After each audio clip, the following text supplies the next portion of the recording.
yung pagkapanalo ko dahil ako daw po ay umiyak.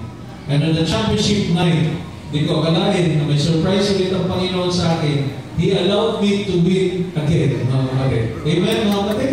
Amen. Praise the Lord. Doon ang aking kapatid, doon ang aking mga kagrupo. God is truly worthy to be praised.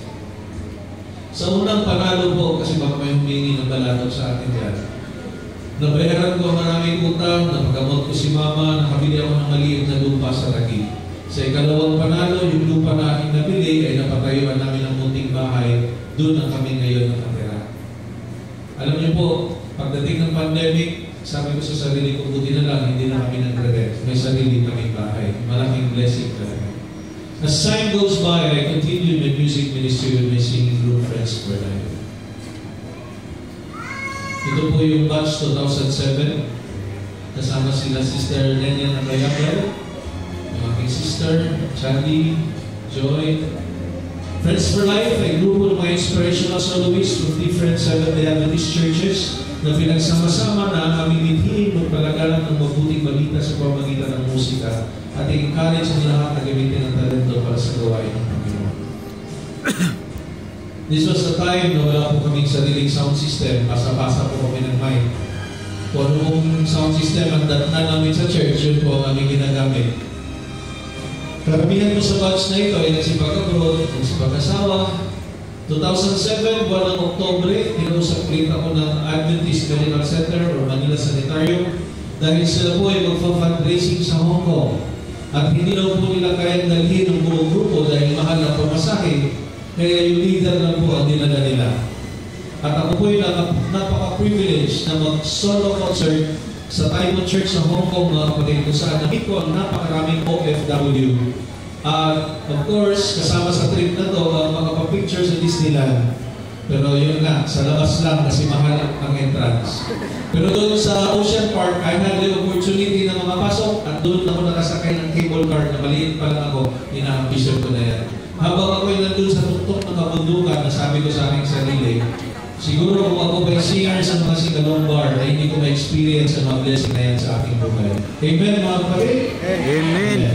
2008, ako po'y tumira ng sandali sa Tacloban dahil ang nanay ko ay taga doon. Nagkasikaso ako ng lupa na ginamit ng gobyerno at naniniwala kami na makakasingil kami. Pero after all the effort that I have exerted, nalaman namin na kailangan namin ng 50,000 bago maayos ang mga papel, bago kami mabayaran ng government. Ayan. So wala po kami 50K, wala rin kami pamasahe pa uwi ng Manila, stranded ang ibang Friends for Life at nanay ko sa Tacloban. April 4, 2008, Biyernes ng tanghali habang ako'y nasa Tacloban City. Nag-receive ako ng call from GMA7. Dahil a year before that, nanood ang grupo namin ng Itbulaga. Nakakita ako ng Dropbox na itak-tak mo. Sabi ko, paano ba sumali dito? Picture daw, idikit sa papel, lagyan ng information. 5 picture at dala ko, 5 entry at naihulog ko. After a year, tinawagan na nga ako ng Biyernes. Ako daw ay maglalaro ng Sabado, kinabukasan. Pero sabi ko sa aking kausap, Ma'am, ang araw ng Sabat ay sa Panginoon, hindi araw ng paglalaro. Kahit mahirap ang buhay namin dito, pero hindi pwede. And you know what? Tinalimutan ko ito. After few days, mga kapatid, di po umabot ng 1 month, tumawag ulit ang GMA7. Nabulot daw ulit ang isang pang entry out of the big box na may libo-libong mga pangalan na nandoon na this time, Lunes na ako nakaschedule, hindi na Sabado. Sabi ko, siguro sinubukan lang ako ng Panginoon if I'm going to compromise the Sabbath. Pero dahil walang cellphone signal sa Hinunangan Leyte, kung sa Federation of Churches na kami ang singers, 10 hours bago mag-start ang laro, doon ko lang nalaman na ako pala contestant. Natarata akong manghiram ng pera, and in 6 hours, I traveled from Hinunangan to Tacloban, 3 oras, 1 oras sa aeroplano, taxi, LRT1, LRT2. Sa tulong ng Panginoon, nakarating ako ng on time. Kasi pag hindi ako umabot, papalitan ako ng studio contestant. Birthday ni Bossing. Ang tanong na una, ano daw po ang letter P na higaan na gawa sa kahoy? Papak, sa Bisaya, Katre. Pero lagi ko naririnig kay Bernie, Papak, nasagot ko.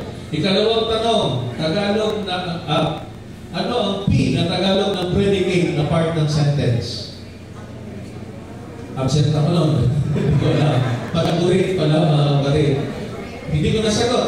Yung kalaban ko, hindi rin nakasagot. Pero yung final question ko ay ako ang nakasagot at ang sagot ay Pac-Man. At ako po ang naglaro sa jackpot round. At habang naglalaro ako, ginagawa ko hiniram ko yung microphone kay Alan Kay. Sabi ko, sir, magbibilin lang ako. Sabi ko sa TV, Mama, nanonood ka ng live. Mag-relax ka lang, baka may stroke ka ulit. At yung kapatid ko, Bunso, member ng Rest for Life, malaki ng tiyan, anytime manganak na.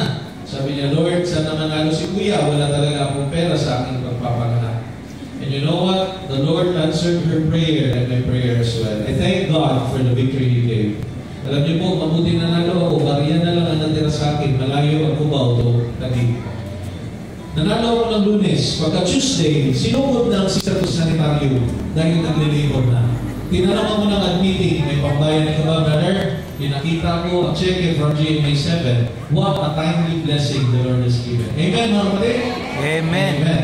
In Ephesians 3:20 and 21, yan yung kanina binasa natin. Kaya magbigay ng Panginoon, sobra pa sa ating kaya hingin sa Kanya. Naniniwala ba kayo doon? Amen.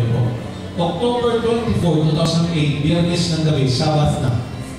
Habang ako'y nasa bahay, nag-ring ang aming landline at ang tumatawag ay ang audition master ng ABS-CBN dahil minsan nag-audition ako sa Wawawi, mga nanalo daw ng singing contest ang maglalaro. Sabi ng aking kausap, Hermie, report tomorrow, Saturday, alas 3 ng hapon, for you to have the possibility na maging contestant sa Wheel of Fortune. Sabi ko sa kanya, sir, may kailangan kasi doon mga Adventist. Pag-araw ng Sabat, pagsambayan, hindi araw ng paglalaro. Sabi niya, wala tayong magawa. Bukas ang schedule mo. So kung ayaw mo, ay wala tayong magawa. Sabi ko, sir, pag meron hindi Sabado, tawagan mo ako ulit. And you know what? Nag-pray ako after our conversation. Sabi ko, Lord, gusto mo rin maranasan ang Wawawi. Sana naman, hindi Sabado. After 2 minutes, nung mula mo kayo nag-pray, tumawag ulit ang aking kausap at sabi niya, okay, gawin ko ng linggo. Pwede ka ng linggo? Sabi ko, pwede ako ng linggo, sir. Sabi ko, grabe. Sabi ko, may milagro pa rin pala nowadays, mga kapatid, no? Magtiwala lang tayo sa Diyos. Praise the Lord. Usually, ang Wawawi ay live. Pero sila po ay nagpunta ng Amerika para mag-show. So, kailangan nila ng fill-in episode. At doon, ipinakita ang tape episode ng Wheel of Fortune ng mga naglaro, mga champion ng singing contest. Na inalaw ng Panginoon na makasama ako doon, mga kapatid. Nandun po ang kapatid kong kakapanganak lang at ang nanay ko na nakauwi na mula Tacloban. Nandun sila para suportahan ako. Sabi ng nanay ko, anak, galingan mo maglaro para makabili tayo ng wheelchair. Nilapitan siya ni Willie, binigyan ng 10,000 pambili ng wheelchair. Amen, mga kapatid? Amen. And I'm so blessed dahil meron 230 singing champions na nag-audition. And as of this time, inalaw ng Panginoon na mapasama ako sa 6 na napili na maglaro sa national television. And it was so challenging, mga kapatid. Dahil alam ko mapapanood sa TFC sa buong mundo. Maraming ilaw, maraming camera, kaya talaga namang mga katugad-tuhod mo. Kunting magkakamali lang, naka-YouTube yan. Kaya mga kapatid, ang sikreto ko, panalangin and focus. At dahil sa hindi masukat na biyaya ng Panginoon, inalaw niya na ako manalo sa larong yun, mga kapatid. Amen, mga kapatid? Amen. Praise the Lord. Minsan naisip ko, am I worthy to receive such blessings in my life? Pero naalala ko ang pangako ng Panginoon sa Malakay 3:10. Lagi natin binabasa during divine. Bubuksan niya ang bintana ng langit at ibubuhos niya ang pagpapala sa mga tao faithful na nagbibigay ng kanilang ikapo at handog. Delight yourself in the Lord, for He knows the desires of your heart. Psalm 37:4. Pero ang lahat ng kapurihan ay sa ating Diyos na lamang na makapangyarihan, na siyang great provider at siya ang mahala sa lahat ng bagay. Amen? Amen. Kayo po ba'y na-bless? May paulit-ulit na sa iba. Sino ang na-bless sa kwentong yun, mga kapatid? Praise the Lord. At bago ko ibigay sa closing remarks, ulitin ko ang conclusion sa kwentong ito. Unang sikreto ng aking buhay, prayer. Alam niyo, influensya rin ng mga magulang ko. Si mama ko, bago maligo, tumitigil muna. Pati pagligo, mag-pray. Yun. Alam ko kung inyong mga magulang, ganyan din. Pero sumama gano'n, bago magbuhos ng tubig, nag-pray. Tapos yung mga kapatid ko, lagi akong sinasabihan, mag-pray malagi, mag-pray. At I was sent to a church school. Bago mag-harvest ang gathering, bago mag-start ang klase, talagang na-instill po na laging mag-pray. So, alam niyo mga kapatid, na bago mag-start ang laban sa Wawawi, lahat kami nininervyos. Kami anim na magkakalaban na maglalaro, hindi kami nagigimikan kasi hindi naman namin close sa isa't isa. Pero lahat po kami ay nananatog talaga dahil sa lamig ng studio. Grabe ang challenge dahil siyempre papanuhurin ka ng lahat-lahat. Pero sa kabila ng niya sa mga kapatid, sabi ko, yayain ko kayo mag-pray ng mga ito.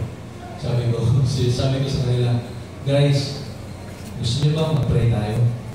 Sabi nila, sige sir, kailangan natin yan. So nagpaikot kami ay nag-circle, and I was the one who led the prayer. So I go, Lord, sana ang manalo po dito ay nangangailangan talaga. At yung hindi manalo ay matanggap namin maluwag dahil ito ay inyong kalooban. Amen. Pagkatapos ng laro, yung nag-pray ang nanalo mga kapatid. Kaya sabi nila, brother, wala talaga kaming kontra na ikaw. Kasi I offered an open prayer. It's for everybody. Hindi lang sa akin. Hindi ko na ilagay sa video na yan. Kami ni Brother Bernie. Nanonood naman kayo ng Itbulaga, yung Pinoy Henyo. Bagay, tao, hayop, pagkain, lugar. Kami ni Brother Bird, paring partner ko ito eh. Bird, audition tayo dun. Kahit sa jeep, LRT, bagay, tao, sabi na, Herbs, maghintay naman tayo makarating ng bahay, yung makahiyasin na tao. Sabi, sayang mo yung oras, practice tayo. Meron kami kahigir manalo, na-reviewan pa kami. Nung kami na ay maglalaro, sabi na Herbs, galingan natin maglaro ha, kasi yung cellphone ko, kulay blue lahat yung screen, sira yung LCD. Gaganunin pa niya bago niya mabasa yung text. Sabi niya, pag nanalo tayo Herbs, diretso tayong Green Hills ha, bili tayo ng second hand na cellphone. Sabi ko, basta galingan natin, sa mag-pray lang. Pagdating dun sa studio, mga kapatid, nandun na naman kami sa isang room, mga contestant ng Pinoy Henyo, 3 pares, 2 pares ng mga babae, at kami ni Brother Bird. Malapit na kami mag-start, ibang segment mo na ang pinapakita. Sabi ko sa 2 partner, guys, gusto niyo mag-pray tayo? Sabi nila, sige, mag-pray tayo. Ako na naman na nag-pray mga kapatid. Lord, sana manalo dito yung kailangan talaga. At yung hindi manalo ay matanggap namin maluwag dahil ito yung kalooban. Amen. Pagkatapos ng laro, mga kapatid, pag hindi Sabado, panoorin sa YouTube channel ko nandun yan, ay diretso kami ng Green Hills para bumili ng bagong cellphone si Brother Bernie. Amen, mga kapatid? Amen. God is really good. Kaya prayer is power, mga kapatid. Alam niyo, minsan, yung pagiging prayerful natin parang ritual lang ba? Mag-pray, basta mag-pray, pero parang hindi heartfelt. Dapat whenever we pray, yung connection mo sa Panginoon, naniniwala ka talaga na ang Diyos ay buhay at nakakarinig sa prayer mo. And that's faith, mga kapatid. No? Kung ibigay ng Panginoon, it's for you. If not, alam ng Panginoon what is best for you. Yan lang, mga kapatid. Isang bagay, mention ko sa inyo, naka-Sabbath dress ako, Sabbath clothes, necktie, long sleeve. Interview ko sa US Embassy kasi gusto ko mag-US. Invited ako ng aking girlfriend noon. At sabi niya, kumpleto ako ng papel. Pero na medyo mainit ang ulo ng konsul, mga kapatid. 2 tanong lang. Decline ako. Sabi ko, ma'am, can you reconsider? Maybe some other time, but as of now, our conversation is over. Tinalikuran ako. Sabi ko, patay. Meron pa nga sana ako ibibigay ng mga polyeto sa kanya. Hindi ko na ibigay sa sobrang tulala ko. Umupo ako doon. Sabi ko sa sarili ko, di ba mag-pray ka? Sabi mo, God's will. Eh, hindi ka nakapasa. Hindi will ng Panginoon. Mabilis ko ka-recover ng mga kapatid. Tumayo ako, lumabas ako. Sabi ni Brother Berg, tapos na. Sabi mo, tapos na. Hindi ako tanggap. So, ganun lang. Mga kapatid, ang buhay. Ipasa Diyos mo, huwag yung masyadong parang masyadong nalulungkot na hindi nangyari. The Lord knows what is best for you. Lagi niyong tandaan mga kapatid. So, ikalawang sikreto ng aking buhay is Sabbath. Ginawa ko ang video na yan hindi para i-encourage ko yung mag-join ng the class, tawag ng tanghalan, or kung ano-ano mga contest sa TV. Hindi po. My point is, halos lahat ng contest na yun ay Sabado. Pero naka-instill yan sa aking isipan. Kung Sabbath, masasagasaan ng Sabbath, hindi para sa akin. Minsan, sa kahirapan ng buhay, kung we were in Tacloban, baon kami ng utang doon, mga kapatid. Mga pagkain namin, may kantin doon, lagi kami namumutang. Sabi ko, kahit hindi ako manalo sa itak-tak, yung consolation prize, 5,000, pambayad na din. Diba? Pero, Sabado. Kaya sabi ko, pag Sabat, huwag mong galawin ng Sabat, hindi talaga yun sa'yo. Kaya mga estudyante, do not exchange Sabbath with your studies. Ayla, at saludo ako sa batang ito. Narinig ko yung kanyang testimony kanina na may mga challenges sa buhay niya. She really loves to be a missionary doctor. Kaya naman binigtake siya. Nananawagan siya ng sponsor. Sana huwag niyo kalimutan, pansinin niyo may kilala kayo pwede mong sponsor. At sabi niya, pag Sabado, gusto ng nanay niya na mag-aral siya sa TCU, libre doon, mga kapatid. Pero may Sabbath classes. Pero sabi niya, mami ayoko doon kasi may Sabado. So mga kapatid, huwag niyong dalawin ang Sabbath. Do not exchange Sabbath with your studies, your business, important appointments. Napaka-banal ng araw na yan. It's for the Lord. So our sunset for today in Manila is 6:21. Always check the internet, mga kapatid. Minsan pag mamulat, kala natin sunset na. No? And Sabbath is a sign between God and His people. So kung gusto mong mapabilang na isa sa mga tauhan ng Panginoon, keep the Sabbath holy. Amen? Amen. Third secret, time. Mga kapatid, kahit gaano kahirap ang buhay, magbigay ng time. May isang instance akong naalala, si Nel, si Bernie, at ako, isang kwarto kami natutulog.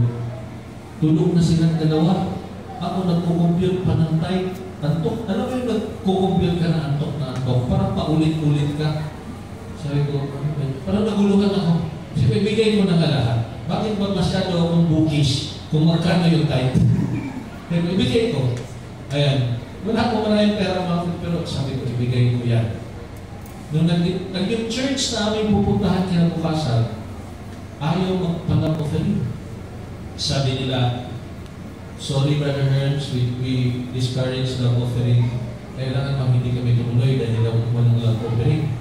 So tuloy pa rin kayo mga kapatid. Pagdating doon, naikwento namin, nakikita yung ministry ng grupo, nagkaroon ng emergency meeting ng mga elders, nagbigay ng 3,000. Tapos, yung isang kapatid doon, in-invite kami kumain sa labas, nagbigay ng 10,000. Tapos yung nag-invite sa amin, ay nagbigay pa ng another 2,000. Alam niyo mga kapatid, nagkaroon ng panghulog si Brother Nel sa kanyang motor. At yun pala, pag i-bless ka ng Panginoon, no? When you give tithe, hindi lang ikaw, pati yung mga taong nakapaligid sa iyo. Ay talaga masasabi ko sa inyo mga kapatid, I have proven God. Kaya maging tapat ka sa iyong ikapo kahit gaano kahirap ang buhay. And besides, it's not ours. So Panginoon yun. Ayan. So again, tatlong sikreto. Una, prayer. Ikalawa, Sabbath. Ikatlo, time. Yan po ang sikreto ng aming buhay. Sana po nakapagbigay ako ng enlightenment sa bawat isa. At sa pagbabalik ng ating Panginoon, patuloy tayong maging tapat at sama-sama tayo magmana ng buhay na wala